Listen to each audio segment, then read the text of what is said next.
If you like the video, do subscribe and press the bell icon to get new videos.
यहाँ पे हम सारे खड़े मसाले और हमारे जो लाल मिर्च वगैरह, धनिया, जीरा पाउडर वगैरह जो भी हमारे मसाले हैं, हम उसको अच्छी तरह से भून लेंगे और उसी में फिर हम कैप्सिकम, गोभी और उस मटर वो डाल के उसको भूनेंगे। इस तरह करने से गोभी और जो सारी सब्जियां हैं उसमें अच्छी तरह से ये मसाले बैठ जाएंगे और उसका फ्लेवर अच्छा आएगा।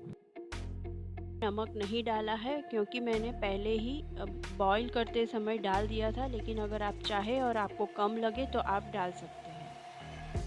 यहाँ पे हम गोभी और मटर डाल के उसको अच्छी तरह से मिला के सिर्फ 2 मिनट के लिए पकाएंगे और बाद में हम साइड में रख लेंगे और ग्रेवी होने के बाद हम उसमें मिला लेंगे। लेकिन अगर आप ग्रेवी वाली सब्ज़ी नहीं बनाना चाहते हैं तो आप उसी टाइम पे इसमें चीनी, गरम मसाला और थोड़ा सा नमक डाल के उसको 5 से 7 मिनट तक धीमी आंच पे पका लें।